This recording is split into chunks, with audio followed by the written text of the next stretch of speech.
Sou o Mário Vilas Boas e esse é mais um vídeo do meu canal. O vídeo de hoje é o 14º episódio da História Alternativa do Brasil. Nesse episódio, que se passa entre os anos de 1919 e 1922, nós vamos ver o segundo mandato do presidente Rui Barbosa.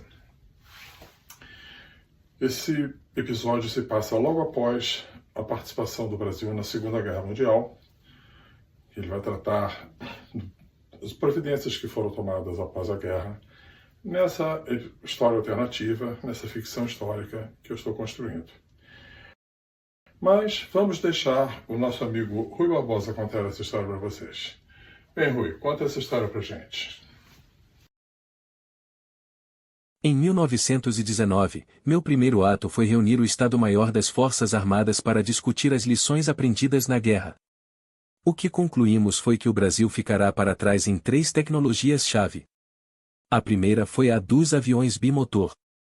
Embora essas aeronaves não tivessem tido um papel decisivo na guerra, o fato era o de que as nações europeias já tinham aviões bimotor e o Brasil ainda não.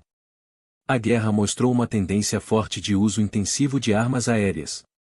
O Brasil não podia ficar para trás nessa tecnologia sob pena de ser subjugado numa guerra aérea em que participasse no futuro. A segunda foi a de submarinos. Os submarinos alemães literalmente aterrorizaram o Atlântico e, em parte, também o Mar Mediterrâneo. Os sonares diminuíram a ameaça, mas mesmo com sonar, por vezes os submarinos não eram detectados, ao menos não antes que tivessem a chance de atacar. O Brasil perdeu vários navios para submarinos alemães durante a guerra, apesar de ter alguns equipados com sonar. 2 gargalos tecnológicos precisavam ser ultrapassados: os sonares mais precisos e submarinos brasileiros. Por fim, alemães e ingleses usaram na guerra veículos blindados imunes a fogo de infantaria, popularmente chamados de tanques de guerra. Esses veículos fizeram a diferença no campo de batalha. O Brasil não dominava essa tecnologia e não podia ficar para trás também nesse campo. Diante desta constatação, firmei contratos com os grupos Mauá, Gouveia e Landel, além de algumas outras empresas menores, para um grande esforço conjunto com o governo desenvolver tecnologia nesses 3 setores para num futuro não muito distante o Brasil poder fabricar seus primeiros aviões bimotor, tanques de guerra e submarinos, além de sonares mais sensíveis para equipar navios e submarinos com eles. Para pesquisas relacionadas à construção de novas aeronaves, decidi criar um centro de pesquisas direcionado para isso. Diante da grande oferta de energia e de telefonia no interior do estado de São Paulo e da grande necessidade de espaço, o que inviabilizaria fazer isso próximo a um grande centro, escolhi a cidade de São José dos Campos no interior do estado para fazer esse centro. A partir de lá sairiam os esforços no sentido de construir aeronaves inovadoras. Os submarinos seriam desenvolvidos nas instalações do Grupo Mauá no Rio de Janeiro. Os tanques de guerra, no Polo Siderúrgico de Belo Horizonte. As inovações nos sonares, no Centro de Pesquisas do Grupo Landel em Campinas.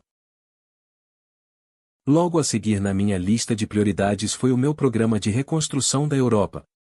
O território brasileiro quase não sofreu destruição na guerra, à exceção dos que foram anexados ao Brasil. Mesmo nesses, a destruição foi pequena se comparada à sofrida pelos países europeus. Até mesmo empresas que poderiam operar essa reconstrução haviam sofrido grandes danos e muitas não estavam operacionais. Ofereci então à Europa ajudar na reconstrução, enviando empresas brasileiras para o trabalho e custeando esse serviço por meio de empréstimos que os países europeus pagariam futuramente quando os países estivessem reconstruídos. Ainda em janeiro teve início a Conferência de Paris para decidir como ficaria a situação dos países participantes da guerra após o fim das hostilidades. Diferentemente do mundo real, nessa realidade paralela o Brasil participou da conferência e com presença forte, pois teve atuação decisiva no conflito. Nas negociações para a assinatura do tratado que encerraria as questões, os europeus, principalmente a Grã-Bretanha, levantaram questionamentos sobre os territórios que o Brasil ocupou e tinha intenção de anexar ao país. A Grã-Bretanha alegava que o sudeste da Nova Guiné pertencia originalmente à Austrália e que o Brasil não poderia anexar esse território. Questionaram ainda a anexação do Oriente Médio, principalmente a região da Palestina, que foi ocupada num esforço conjunto do Brasil com a Grã-Bretanha. Após acalorados debates, oferecia à Grã-Bretanha o norte da Namíbia em troca desses territórios questionados. O norte da Namíbia tem acesso a dois importantes rios, Xconene e Zambezi. O acesso a esses rios é altamente estratégico para uma região desértica como a Namíbia. Com essa moeda de troca mais a oferta de financiar a reconstrução da Europa, consegui que a proposta fosse aceita e o Brasil, então, incorporou todos os territórios ocupados com exceção do norte da Namíbia, que cedia à Grã-Bretanha. O Tratado de Versalhes foi então redigido e, nos termos do mesmo, a Alemanha ficaria proibida de ter colônias e de reconstruir seu exército, que foram posteriormente ratificados. Em meio à discussão tive que providenciar a efetiva incorporação dos novos territórios conquistados à Alemanha ao Brasil. Nos Camarões já havia uma ferrovia construída ainda antes da guerra, a qual continha também cabos de telégrafo acoplados. A estrada sofreu danos severos durante a guerra, mas os danos foram reparados, devido à importância da ferrovia para a própria guerra. Mas ela estava numa condição que só funcionava para suprir as necessidades da guerra. Vários terminais de passageiros e carga tinham sido destruídos a ponto de não poderem mais ser usados. Para que a ferrovia pudesse ter importância comercial no novo estado, era necessário reconstruir esses terminais destruídos e eventualmente construir alguns novos. E, principalmente, garantir a comunicação telegráfica com a capital e aldeia. O novo estado de Benim podia ser facilmente conectado. Sua capital, Porto Novo, ficava a apenas cerca de 100 quilômetros de Lagos, onde já havia ferrovia. Expandir essa ferrovia até a capital do novo estado de Benim era uma obra relativamente fácil. Contratei o Grupo Mauá para fazer a ferrovia e consegui terminá-la ainda no ano de 1919. Nas ex-colônias alemães de Ruanda, Burundi e Tanzânia, agora novos estados brasileiros, a situação era mais grave. Bujumbura, a capital do Burundi, ficava próximo à ferrovia que ligava os estados de Moçambique e Uganda. Uma derivação da ferrovia na cidade de Uvira foi construída até Bujumbura. Esse ramal tinha 25 quilômetros. Foi possível também terminá-lo ainda em 1919. Kigali, a capital do novo estado de Ruanda, era mais difícil. A cidade mais próxima com ferrovia era Bambira, ligada à ferrovia ligando Moçambique a Uganda. Encomendei um projeto para essa ferrovia, mas não pude sequer iniciá-la. Tive que deixar essa para 1930. O grande desafio, porém, era Dodoma, a capital do novo estado da Tanzânia. A cidade com ferrovia mais próxima era Mombasa, no estado do Quênia. A distância era de cerca de 700 quilômetros. Isso era uma obra grande, que eu não tinha condições de realizar a curto prazo, principalmente porque o Brasil ainda estava com muitas dívidas pelas grandes despesas causadas pela guerra. Oferecia aos grandes grupos econômicos brasileiros, mas o Grupo Mauá estava empenhado em expandir a rede elétrica e telefônica no estado de Angola, no corredor Cabinda-Lubango, onde estavam seus maiores investimentos. Era também uma obra importante. O Grupo Gouveia estava investindo num projeto semelhante nas cidades entre Salvador e Aracaju, e o Grupo Landel participava de ambos os projetos enquanto patrocinava um projeto semelhante no Paraná. Eram também projetos importantes, de modo que decidi não interferir. Assim, Dodoma teve que esperar. Na Península Arábica, agora ocupada pelo Brasil, era necessário estabelecer uma base militar permanente no Estreito de Hormuz. Para isso era necessário conectá-la à rede telegráfica. Já havia uma ligação com o Iêmen. Ela foi expandida, já aqui por postes telegráficos terrestres, conectando todas as cidades do sul da península passando pelas principais cidades do Iêmen, Omã e Dubai até a base no Estreito de Hormuz. Mais ao norte, planejei com a Inglaterra e a Turquia uma ferrovia margeando o leste do mar Mediterrâneo passando pelo território palestino, Líbano e Síria até a Turquia. Isso seria parte da contribuição para a reconstrução da Europa. Ao mesmo tempo, levaria o telégrafo para novos territórios ocupados pelo Brasil. Mas a construção só começaria no ano seguinte. Por fim, nos territórios capturados dos alemães no Mar de Bismarck, decidi construir uma base naval em Tascu, na ilha de Nova Hanover. Novamente, era necessário conectá-la por telégrafo. Mas era mais difícil pois não havia nenhuma localidade próxima conectada à rede de telégrafo, era necessário expandi-la. Iniciei conectando a porção leste da ilha de Nova Guiné à porção oeste, já conectada à rede telegráfica. O resto ficaria para os anos seguintes. A Marinha Brasileira havia perdido alguns navios e novas bases navais acabavam de ser instaladas. Isso gerou a necessidade de mais navios que foram também encomendados para garantir o poderio naval brasileiro. Em 1920, após as pesadas negociações do ano anterior, o Tratado de Versalhes entrou em vigor. Outros tratados foram assinados referentes a outros países aliados da Alemanha na guerra, mas isso não teve grande impacto. Nesse ano foi também criada a Liga das Nações com o objetivo de evitar que novas guerras como a que acabará de terminar acontecesse. Nesse ano construí a ferrovia para ligar Kigali a Bambira. Mais um estado ficou ligado à rede de telégrafo. Mas faltava ainda a Tanzânia. Iniciei a construção da ferrovia a partir de Mombasa, mas só uma pequena fração dela foi concluída. No leste do Mediterrâneo um trecho da ferrovia foi construído entre Rafah, onde se conectou com uma ferrovia construída pelos ingleses no Egito e Haifa. As cidades da região passaram então a ficar conectadas por telégrafo, mas dependiam da rede inglesa no Egito e no Sudão para se conectar com o resto da rede brasileira. Na Península Arábica, a rede de telégrafo se expandiu por postes telegráficos, tanto do lado do Mar Vermelho quanto do lado do Golfo Pérsico. A maioria das grandes cidades da região já estavam conectadas à rede de telégrafo brasileira. No Mar de Bismarck, a ilha da Nova Bretanha foi conectada à rede de telégrafo da ilha da Nova Guiné e várias cidades litorâneas ganharam um posto de telégrafo. A ilha de Nova Irlanda foi conectada à rede das Ilhas Salomão com um cabo que passava em outras duas ilhas também tomadas dos alemães que, assim, ficaram também conectadas à rede brasileira de telégrafo. Nesse ano também os primeiros protótipos de aviões bimotores fabricados no Brasil ficaram prontos. Assisti o voo inaugural e discuti com meus comandantes militares as especificações que um avião de guerra bimotor teria que ter para ser operacional. O Grupo Mauá ficou de construir o primeiro avião de guerra bimotor brasileiro. Em 1921, faltava somente a conexão da capital da Tanzânia para que todos os estados ficassem conectados. Mais um trecho da ferrovia foi construída, mas ainda não chegou até Dodoma.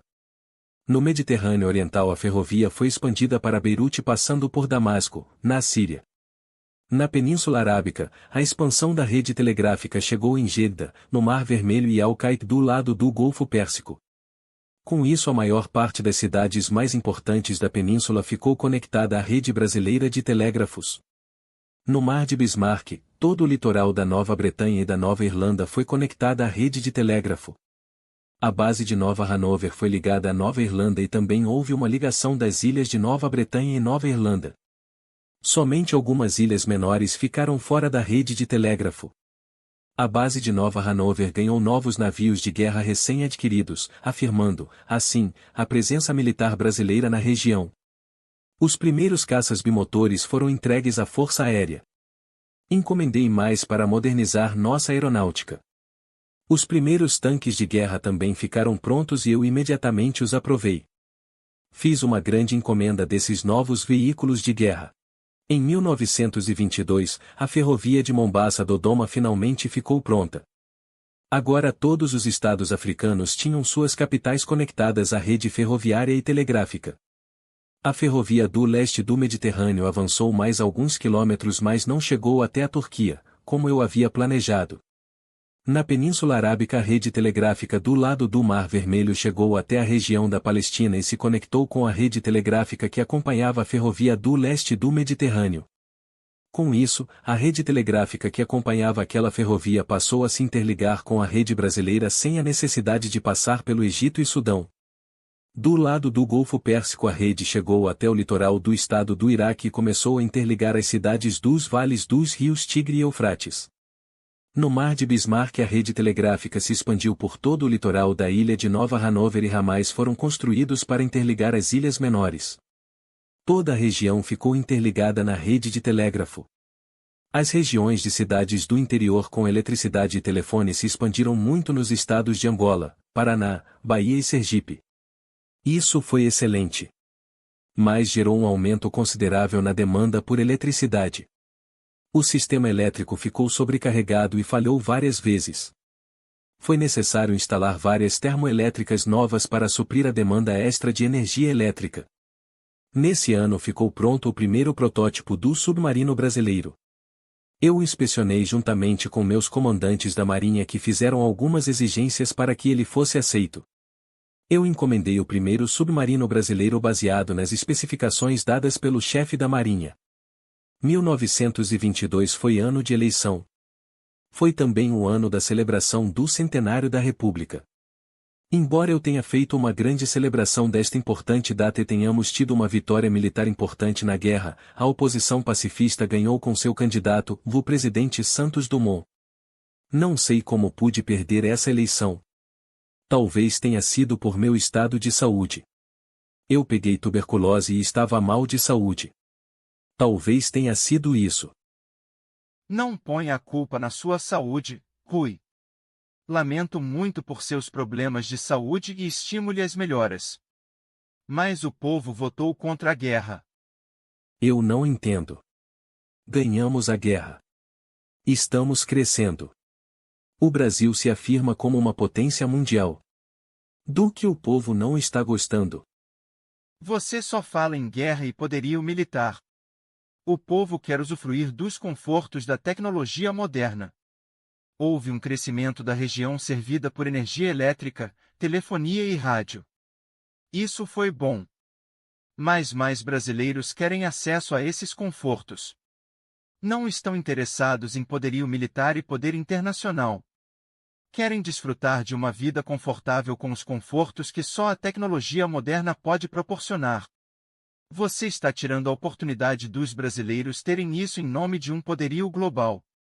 Bem, Alberto, o povo fez sua escolha. Não me cabe lamentar. Só posso me submeter a ela. Só lhe peço uma coisa, tudo bem que você queira investir mais em acesso aos confortos da vida moderna para os brasileiros do que em poderio militar, mas não desmonte nossas forças armadas. Podemos precisar delas mais cedo do que você pensa. Vá se tratar, Rui. Cuide de sua saúde e melhore. Fique bem. Deixe que eu me preocupo com questões de Estado a partir de agora. Não tenho outra alternativa. Você é o presidente agora. Cuide bem do nosso Brasil, boa sorte. O presidente Delmiro fez um projeto espetacular de construção de hidrelétricas por todo o Brasil, que foi interrompido. O presidente Ordonez o retomou e acrescentou telefonia e rádio ao projeto. Foi excelente, mas também parou no meio. Agora pretendo retomar esse projeto e acrescentar mais um item a aeroportos.